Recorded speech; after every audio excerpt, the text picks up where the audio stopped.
et de mettre fin aux pertes. Ça, c'est la première chose.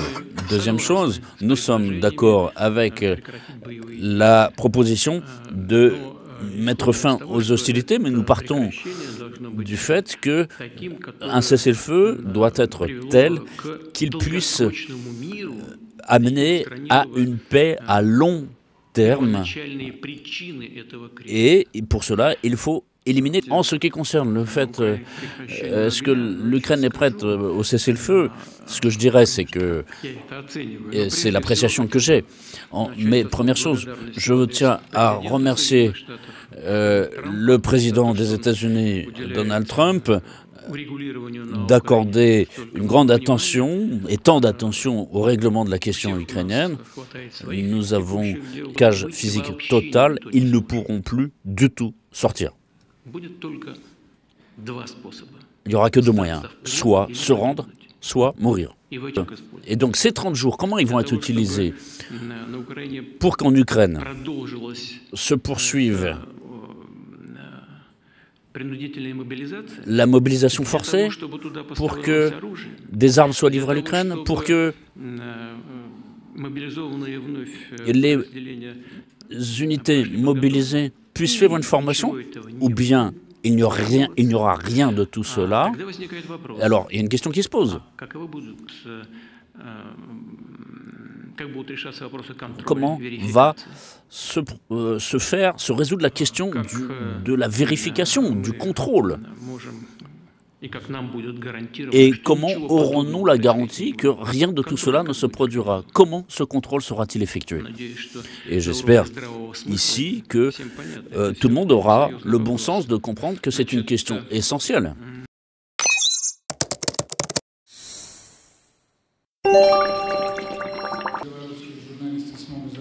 Maintenant, des journalistes russes et biélorusses pourront poser deux questions. Alors, la parole au premier représentant. Bonjour, Natalia Brynsk, première chaîne d'information. Monsieur Loukachenko, Monsieur Poutine, est-ce que la normalisation des relations entre Moscou et Washington auront un effet sur le travail de substitution aux importations? Est-ce que les entreprises occidentales voudront revenir et que va-t-il se passer face aux efforts qui ont été faits en matière de souveraineté technologique? En ce qui concerne les substitutions aux importations et tout ce qui est lié à cela, et toutes ces restrictions illégales qualifiées de sanctions qui ont été imposées, d'abord, nos 10 partenaires sont maintenant vaccinés. C'est un bon vaccin qu'ils nous ont donné. Et donc tous nos programmes liés au renforcement de notre souveraineté technologique vont être bien entendu poursuivis. On a fermé la porte à personne, nous n'avons chassé personne. Ceux qui veulent revenir, nous leur disons bienvenue, welcome, à tout moment. Mais nous partirons du fait que nous considérons la situation telle qu'elle est. Et donc, il n'y aura pas de préférences particulières qui seront accordées pour personne, d'ailleurs.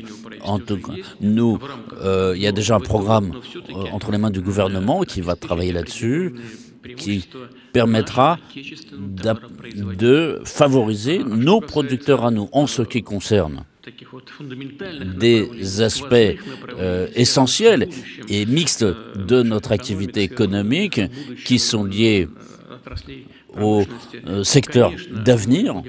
Évidemment, nous allons nous orienter sur les nécessités, notamment sur le plan des technologies de pointe.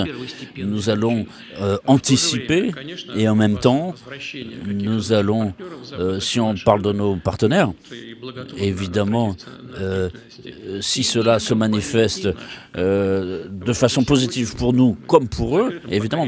Donc aujourd'hui, le régime est encore clos, mais nous continuons à discuter avec nos partenaires sur leur éventuel retour sur notre marché dans un esprit de respect mutuel et des intérêts Le président russe a dit justement, il avait dit, nous sommes prêts à nous mettre d'accord avec l'Ukraine. Je vous cite, mais ce que je voudrais, c'est que tout le monde comprenne bien que, et les Ukrainiens, nous revenons aux discussions après 3 ans, compte tenu de la situation telle qu'elle est sur le terrain. C'est parfaitement raisonnable, et évidemment, c'est mon point de vue.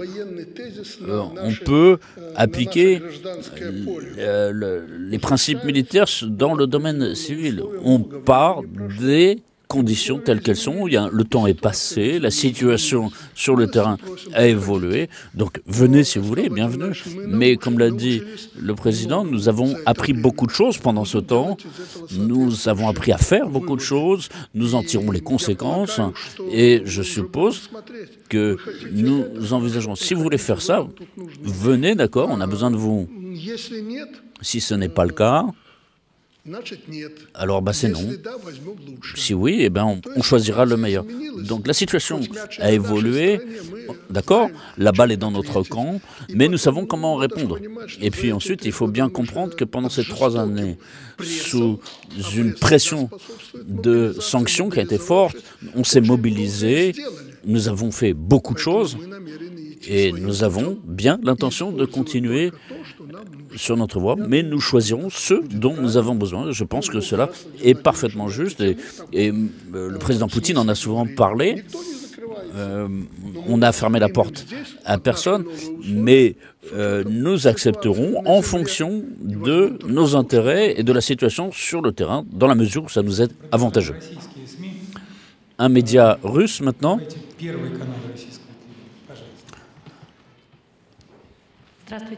Bonjour. Première question, Monsieur Poutine. Quelle appréciation donnez-vous sur le fait est-ce que l'Ukraine est réellement prête à passer un cessez-le-feu? Et quelle sera votre réponse? Et puis j'ai une deuxième question, elle s'adresse à vous deux, messieurs les présidents. Quelle est la position de Minsk et de Moscou sur cette question et du cessez-le-feu? Avez-vous eu des consultations là-dessus? En ce qui concerne le fait, est-ce que l'Ukraine est prête au cessez-le-feu? Ce que je dirais, c'est que c'est l'appréciation que j'ai.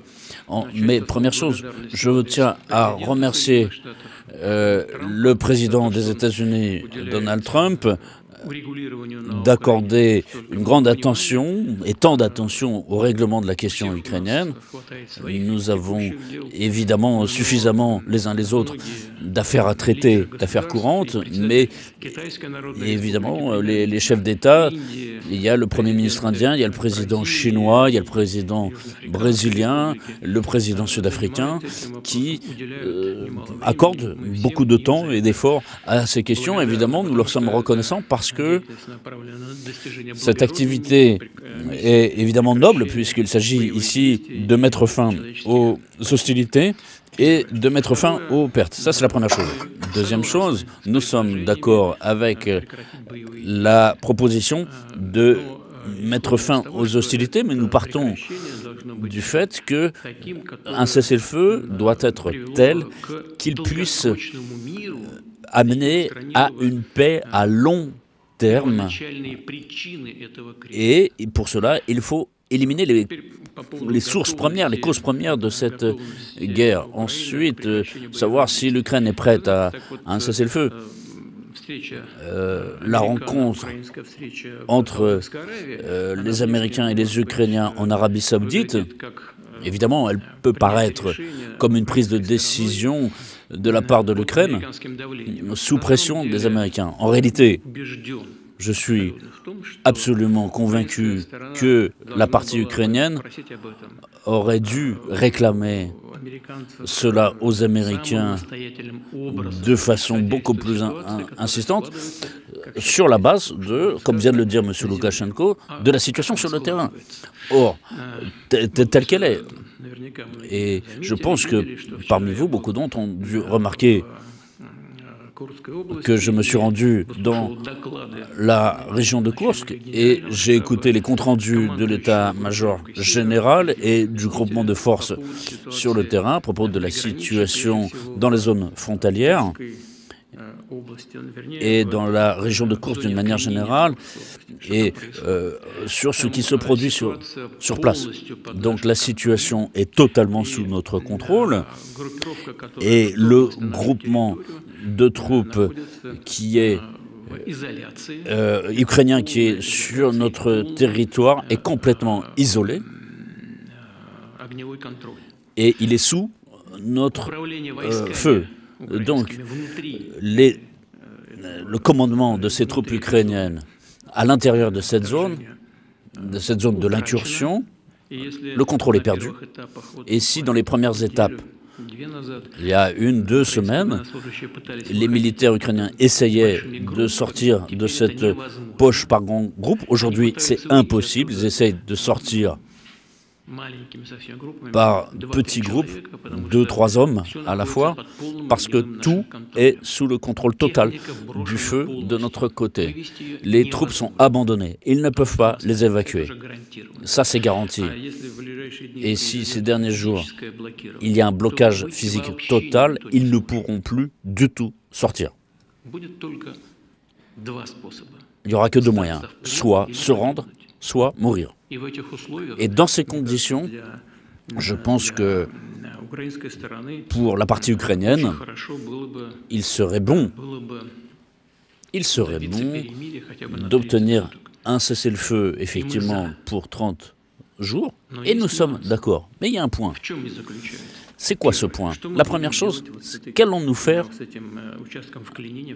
de cette incursion dans la région de cette poche dans la région de Koursk? Et s'il y a un cessez-le-feu sur 30 jours, qu'est-ce que ça signifie? Ça signifie que tous ceux qui se trouvent sur place vont sortir sans combat?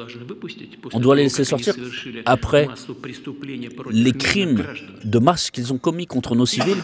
Ou bien le commandement ukrainien va déposer les armes et simplement se rendre. Alors qu'est-ce qui va se passer? On ne sait pas. Et les autres questions, comment elles vont être résolues? Sur toute la ligne de front. Et ça représente à peu près 2000 km. Et comme vous le savez, les troupes russes avancent quasiment sur tous les secteurs de la ligne de front. Et là aussi, des conditions sont réunies aujourd'hui pour que nous puissions bloquer d'assez grands groupements de troupes. Et donc ces 30 jours, comment ils vont être utilisés pour qu'en Ukraine se poursuive la mobilisation forcée, pour que des armes soient livrées à l'Ukraine, pour que les unités mobilisées puissent faire une formation, ou bien il n'y aura rien de tout cela. Alors, il y a une question qui se pose. Comment va se résoudre la question de la vérification, du contrôle? Et comment aurons-nous la garantie que rien de tout cela ne se produira? Comment ce contrôle sera-t-il effectué? Et j'espère ici que tout le monde aura le bon sens de comprendre que c'est une question essentielle. Qui va donner les ordres de cesser le feu? Et quel sera le prix de ces ordres donnés? Imaginez, 2000 km de ligne de front. Qui va définir? Qui a enfreint, quel côté a enfreint l'accord de cessez-le-feu sur 2000 km? Et après, qui va rejeter la faute sur qui pour ces infractions au cessez-le-feu? Tout cela, ce sont des questions qui ont besoin d'être examinées de façon méticuleuse des deux côtés. Par conséquent, en soi, l'idée est bonne et évidemment, nous la soutenons. Mais il y a des questions que nous devons traiter et je pense que Et je pense que nous avons besoin de discuter avec nos collègues partenaires américains, peut-être avec le président, on va s'appeler avec le président Trump pour parler de ça. Mais en soi, l'idée de mettre fin à ce conflit par la paix, et nous le soutenons, évidemment. Je voudrais attirer l'attention des journalistes sur le fait que M. Poutine en a dit beaucoup plus que la question qui était posée. Et s'agissant des perspectives, il a beaucoup dévoilé la thèse vers laquelle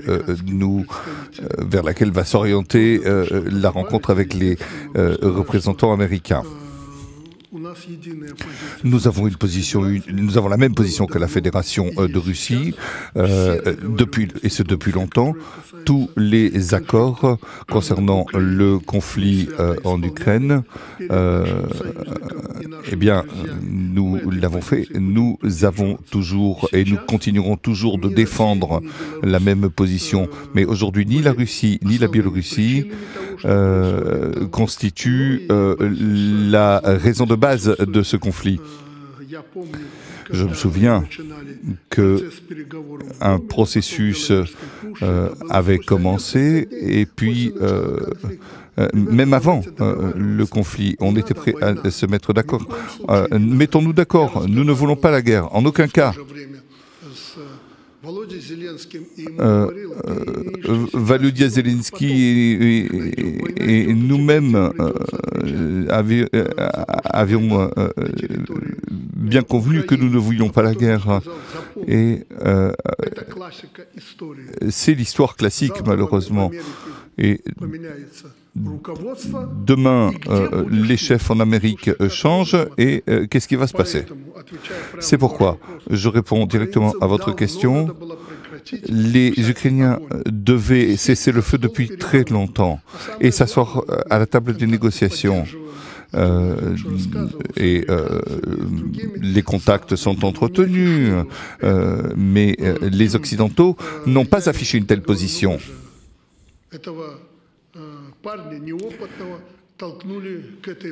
Et bien sûr, on le sait, donc tout cela avait commencé depuis longtemps. Ça avait déjà commencé avec Poroshenko. Et cela lui avait été demandé. Arrête, on lui avait dit, arrête, et arrête ce qui se passe au Donbass. Non, c'est pas possible. Il y aura des élections et comment nous allons faire les élections? Mais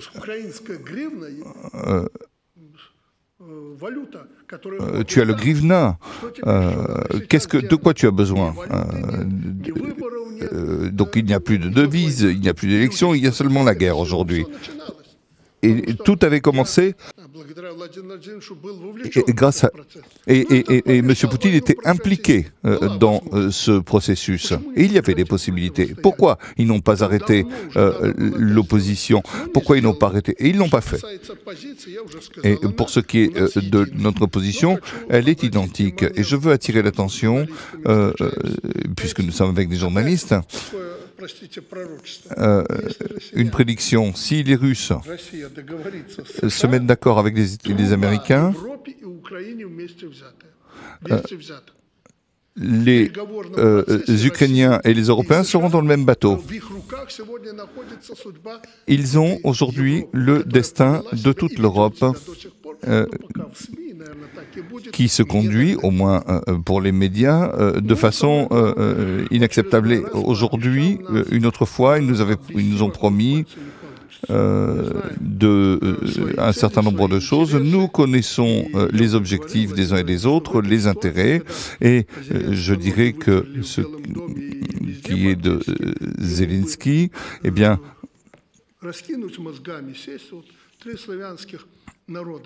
il y a 3 peuples slaves qui ont vécu dans une situation normale et pendant des années. Et aujourd'hui, Est-ce qu'il y a les questions aujourd'hui, quelles sont les questions qui intéressaient? Est-ce qu'à l'époque, les Américains étaient intéressés par les métaux rares ou quoi que ce soit? Non. Aujourd'hui, comme par hasard, ça les intéresse. Et c'est pourquoi aujourd'hui il faut revenir il y aura des opérations avec nos forces intérieures, puisque c'est comme ça que nous devons nous comporter les uns avec les autres. Et il n'y a pas d'autre solution. Voilà. Je voulais ajouter à ce qu'a dit M. Loukachenko, s'agissant du même bateau où se trouve l'Europe. Oui, si les États-Unis et la Russie se mettent d'accord sur la coopération en matière énergétique, les gazoducs pour l'Europe peuvent être garantis et cela sera profitable à tout le monde. Il y aura du gaz russe bon marché.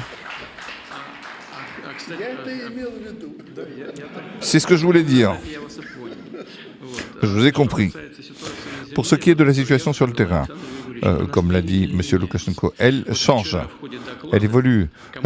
J'ai des rapports sur le commandement où on m'a dit hier, demain, Soudja sera dans nos mains. C'est ce qu'ils m'ont dit hier. Et aujourd'hui, c'est ce qui se passe. Et je veux remercier les combattants qui ont résolu ce problème.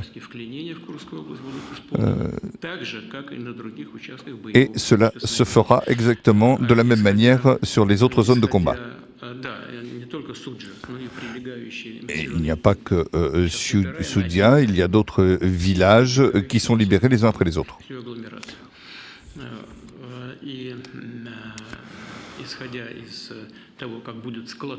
Pour ce qui est de la situation sur le terrain, eh bien, nous nous mettrons d'accord sur ce qu'il convient de faire pour la suite, pour mettre fin au conflit et pour parvenir à une situation acceptable pour tous.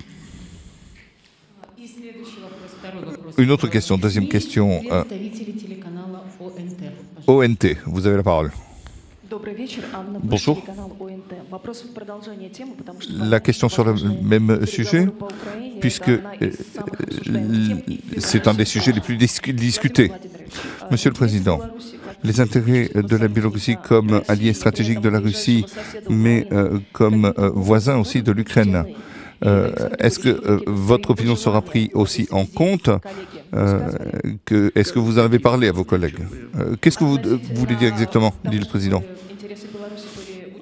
Est-ce que les intérêts de la Biélorussie sont pris en compte dans ces négociations? Je ne comprends pas bien votre question. Mais ce que je peux dire, c'est que les intérêts de la Biélorussie, dans le cadre de nos relations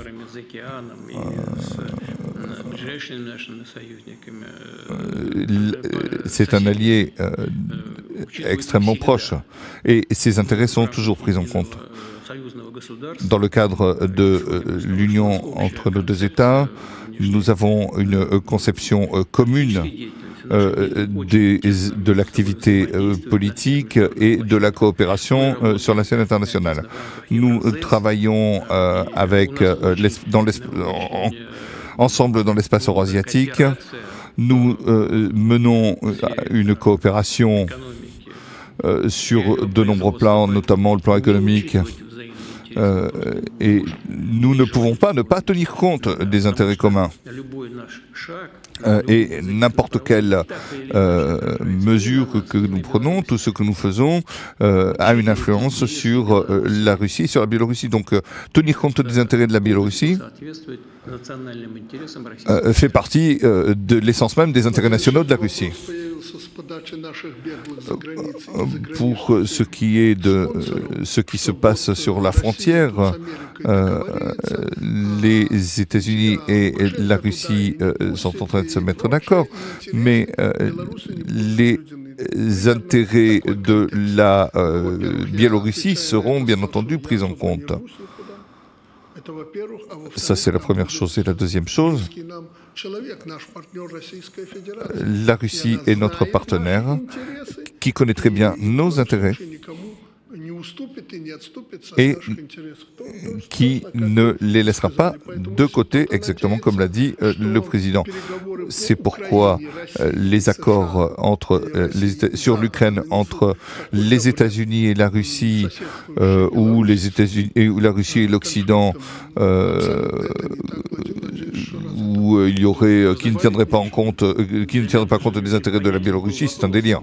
Ensuite, c'est bien comme ça que nous comprenons la question. Ne pas tenir compte de la Biélorussie est quelque chose d'absolument inimaginable. Et j'espère donc que j'ai pu répondre à votre question. Une question d'un journaliste russe, et ce sera la dernière question. RIA Novosti, monsieur le... RIA Novosti. Si vous me permettez, j'ai une question sur le cours de l'intégration de la Russie et de la Biélorussie. S'agissant de l'aspect économique, il y a eu 28 programmes qui ont été élaborés sur l'exécution de cette intégration. Pour ce qui est de l'intégration pour la période de 2024-2026, vous, en tant que responsable, comment pensez-vous faire accélérer cette intégration ? Tous les programmes qui ont été mentionnés sont exécutés à 100%. Ça, c'est la première chose. Deuxième chose, ce que nous prévoyons pour la période 2024-2026 est actuellement exécuté à 26%. Et je suis satisfait de ce travail. Le gouvernement travaille de manière tendue et intensive, mais efficace.